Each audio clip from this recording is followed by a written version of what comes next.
Hello and welcome to a very special One Cool Thing from PCMag.com, where we are looking at the super hot, super rare Magic Leap 1 AR headset. Yes, we have a Magic Leap 1 here at PCMag.com, and we are taking your live questions on Facebook about it. Also, if you're watching this on YouTube, hopefully you'll appreciate some of the live questions that people ask.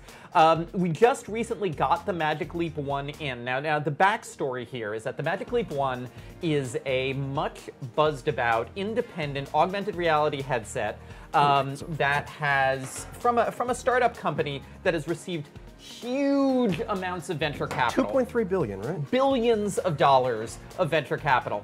And up until now, it's only been viewable by tiny groups of people in very controlled circumstances at the Magic Leap offices. But recently... We bought one. We bought one, basically. Magic Leap has started to roll them out to developers to try to get developers to write things for their independent AR platforms. So Ziff Davis, our parent company, we bought one so that we can play with it and show it off to you in an independent fashion. So Will Greenwald is our VR analyst.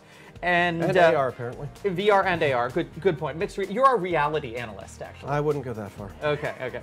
Will Greenwald, reality. What is the reality of the hardware here? Start here by, okay. Let's show this thing off and explain what the parts are. This is the Lightwear, which is just the glasses, the headset. You have these two big round lenses that look kind of silly, kind of like Maz Kanata from Star Wars The Force Awakens. But they need to be that big because of the projection system inside to project a vision over your eyes, like the HoloLens. But this actually has a much wider field of view than HoloLens, which is one of our bigger complaints about HoloLens, besides it being a $3,000 piece of development equipment. Yeah, one of the things I don't like about HoloLens is that if you've never used HoloLens, the screen that you see in HoloLens is essentially portrait mode. Yeah. It is tall and skinny. And as you look This is a around, landscape view, and it is much better than HoloLens on that front. You can see a whole bunch of cameras and sensors here, so it can map the area around you like HoloLens. It actually looks at every surface, every table, every chair, every wall, and figures out where to put things. Why don't we cut to what it looks like from inside the headset when you're mapping the room? Pete, Yep. Can you throw up that B-roll? We can look at basically what the view of the HoloLens is when I'm mapping the back of the lab. Right, the Magic Leap. It's basically a HoloLens. It's just made by Magic Leap. They're two very, very similar devices when you get down to it. So now, is this also running the Windows Mixed Reality platform? No, it is not. Aha. It is running, I believe, their pre-made, like their own bespoke interface, which is why they're trying to get developers to develop for it. And it seems fine. It seems kind of similar to the mixed reality interface of just like how it works, because there aren't a lot of interface modalities for AR that uses active sort of location tracking. Okay, so now going back to the headset itself, I see there's some built-in speakers. Yep, there are speakers and microphones and such. So basically, it sort of projects the sound into your head. It also means people around you can hear it because it isn't earphones or headphones, which is whatever. And in terms of comfort, on the inside there are this forehead pad and this nose piece. It comes with 2 forehead pads and 5 nose pieces, so you can find the ideal fit. And apparently, we need to confirm this, Magic Leap does give sort of a white glove installation and calibration of the system, which means that the user is going to have it more comfortably. Now, whether that just means picking out the right combination or if there's actually some change in the like spring retention on here, because there doesn't seem like a whole lot of places to calibrate with the headband, we're going to confirm that. Yeah, and Magic Leap has offered to come and white glove fit this to Will's face. I experimented with a few combinations, and it's not terrible, but like all headsets, even a light one like this, they can just be not particularly comfortable. Yeah, does it sink down a little bit the way some of those other AR a little bit if you move your head a lot, and also because there's sort of a cable. It's kind of a heavy cable that extends to this thing you wear in a pocket, well, outside of your pocket with this big clip, or on your belt. It's not comfortable on a belt because of the big clip. This is the light pack. Almost said light puck. But so this is the shaped. computer, basically. Yeah, it is kind of a high-end smart device level piece of hardware. It has an NVIDIA Parker SoC with 2 Denver cores, 4 Cortex A57 cores, and a dedicated CPU just for updog processing. Now, is this running Android? No, not strictly. What operating system is it? Magic Leap's, or a heavily, heavily skinned AR-friendly version of Android. Like, man. this is what Magic Leap has been working on, and it is a very sort of round, friendly, cartoonish, visually kind of appealing interface, but it's still, you know, there are maybe 8 things you can do on it. Now, I'd like to point out that there is a button on the bottom of this puck that says reality. Still trying to figure that one out. Okay, I was going to say, what happens if you press the reality button? In my testing so far, this has actually been kind of buggy, so like occasionally it crashes and needs to reset the screen. Like, there are certain quirks I'm trying to figure out as I work with it. It's dev hardware. This is not a consumer product. This is for, you know, developers and wealthy tech nerds who want to play with something that is not intended for the masses. This is tech that is kind of probably going to be big maybe in 15 years in a totally different form, but this is definitely the start of might be how we compute things in the future. So now we have a controller here that looks a lot like a Daydream or a Gear VR controller. Yep. Now HoloLens can just detect your hands in space, and you can grab things with your hands. Can you do that here, or do you have to use the controller? Well, HoloLens can do that, but it isn't very comfortable or easy to use. It's sort of very tiring and awkward. So having the controller, and instead of just a little button, which the HoloLens had, is much better. There's a trackpad. It's 6-DoF control. There are 2 trigger buttons, so you can tap the trackpad. So there are a lot of good interface aspects of this that the HoloLens control remote didn't have. I think there is some like motion tracking of it can see your hands if the software supports it, but it's not necessarily built into the UI itself. Okay, okay. So now let's talk about the software. Let's talk about the Magic Leap experience. Sure. Pete, can you throw up that other recording that Will did of the software experience? I forget the name of it. It is this kind of AR installation music art thing from Sigur Rós. And it's just like, you know, fish flying around, and you can, I believe at some points I actually sort of wave my hand and they like scatter, which is neat. It's very cool. Whether it is necessarily a system seller or worth $2,300, I wouldn't go that far, but again, dev hardware. This is the stage of technology where people are figuring out what they can do with it and how, so those things can be done later in the future for consumers. Now that said, I mean, this really reminds me of some of the dev demos that I used to see on the Qualcomm Snapdragon 835 standalone, on the Qualcomm Snapdragon 821 standalone, but I feel like when HoloLens came as a dev product, and even when Google Glass came as a dev product, they were closer to having consumer experiences. Yeah, Google Glass definitely. Google Glass was a very weird thing.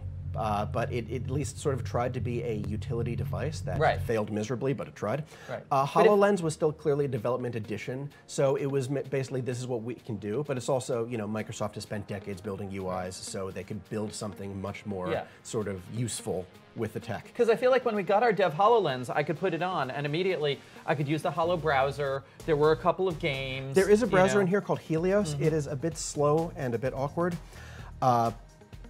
You know, there are a couple things. The neat create mode, which lets you just sort of place objects, and the objects can have physics. So you can have like a rocket that flies across the room, and you can build like slides and things. It's really cool to play with. But again, it is like early pieces of what can eventually be a consumer experience. Now, HoloLens puts all of the computing in the headset. Yeah. This puts the computing in this pack here. Do you feel like that makes the headset considerably lighter and more comfortable to offload the computing into the belt pack? It does. It is definitely a much lighter headset than the HoloLens, but you then have to have this big belt pack on your belt, and you also need to keep it outside of your pocket. You can't just slip it in your pocket because there are vents, because it needs cooling, because of how much processing it's doing. It is noticeably warm, and this is like, you know, maybe £1.5 pounds. Yeah, yeah. What's the battery life like on that thing? Not sure yet. Still figuring that out. It seems probably maybe 2 or 3 hours by testing we've done so far, but I'd have to check that. Any questions out there about the Magic Leap? Can you recap pricing and who can get this? This is $22.95, and if you have that much money, you can buy it. Well, yes and no. Okay, so it is a little sketchy and weird. Magic Leap is only selling this to people they approve as creators or developers. There's no cart that you can just check out on the internet for $2,300. It's not like buying a computer. You have to, here, I'm gonna enter a zip code here. You have to enter a zip code on their website. Enter ours. Yep, here we are in New York City. And Delivery is available. Yep. Sign in and purchase. And so no. Dinosaur browser. Dinosaur browser. Okay, so yeah, you have to sign up on their website and purchase and go through this process where supposedly somebody delivers it to you, and they really are trying to restrict who gets it to people who might write software for it. The reason we have it is that Ziff Davis is a huge conglomerate with a lot of different elements to it. And there are people within Ziff Davis that produce a lot of software for things, and that's kind of where we got this So from. I am also kind of curious that it just said, you know, sign in and buy. We don't actually see, because of the browser issue, what the process is. I mean, you know, let's be real. If you're gonna cut a check for $2,300 plus delivery, is Magic Leap gonna accept it? We don't know. Yeah. Let's take another question. So HoloLens is business first and then coming to consumers later. Yeah. Is that what they're going for mostly This here? is a development piece of hardware. This is basically for, you know, future consumer use, maybe. I think very far along the way, because it has issues that we've seen so far. We're going to be studying it more, trying to get a better picture of it, and of course considering it as dev hardware, not as consumer product. So when we do write this up, it's not going to be scored because it isn't a retail device. Honestly, it's been difficult to figure out what Magic Leap's business model and what Magic Leap's market is, because too. the messaging from the Magic Leap company has been so woo-woo visionary. They've really been focused on they've really been focused on getting things like long, credulous pieces in Wired about what incredible future visionaries the leaders are to supposedly maybe get more VC money, rather than actually describe, oh, hey, here are the uses in the near term. Here's who's going to buy this. It's all been very, very Couched. It's all been very, I was going to say, it's all been very, very Silicon Valley, both the show and the place, even though they're based in Florida. So, so now that we're looking at the product, and, you know, it's not necessarily a bad product, we would love to hear more from Magic Leap about the concrete questions of, you know, who's going to use this and what are they going to use it for? I think there's still a healthy amount of skepticism amongst, like, at least some tech circles that this is a thing that physically exists. For as long as Magic Leap as a name has been hyping and raising money, that this is a product for developers or for consumers is kind of a fascinating thing to some people. And we can confirm it is a product. It's real. It exists. We spend money on it. It works on Will's face. But so, okay, so we got a question. We have a question. So I mean, at what point are we going to get past the prototype stage and we're going to see it being like a kind of everyday consumer product, you know, this sort of thing? I would say about 3 years. I'd say 5 to 15. Okay, yeah, I'm more optimistic than he is. I remember 90s VR.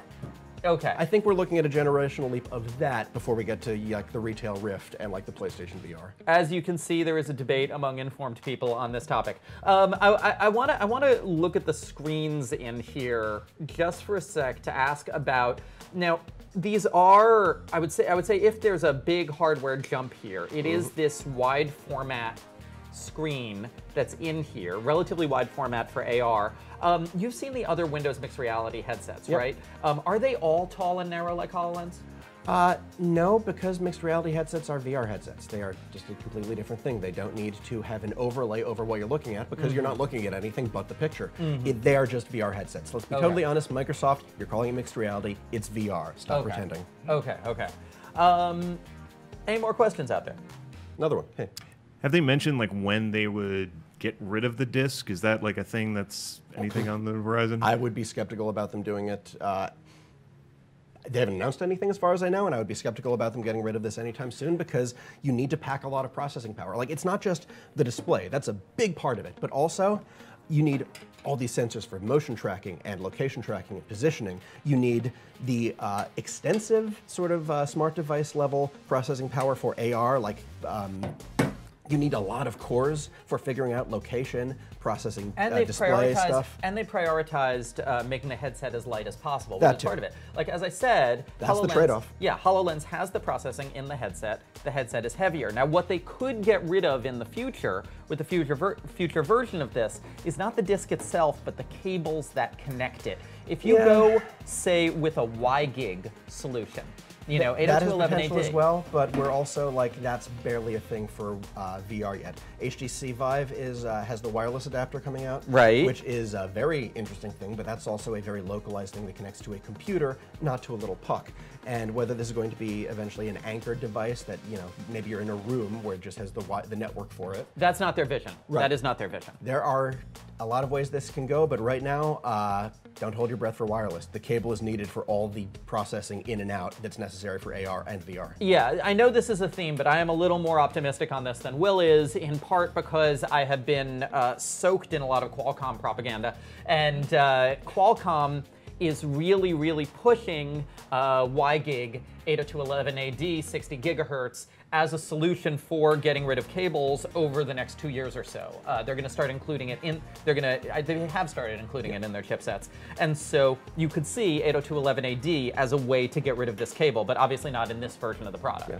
And it's not simply bandwidth, like there needs to be extremely low latency. That is the question, not just that there's enough pipe for the data to go across, but that the data goes across so quickly that you don't get sick because of the lag between your head movements and the things moving in front of I you. seem to remember off the top of my head, I think you need less than 7 milliseconds around that, of latency to make sure that you don't get nauseous. Yeah. Yeah. Any more questions out there?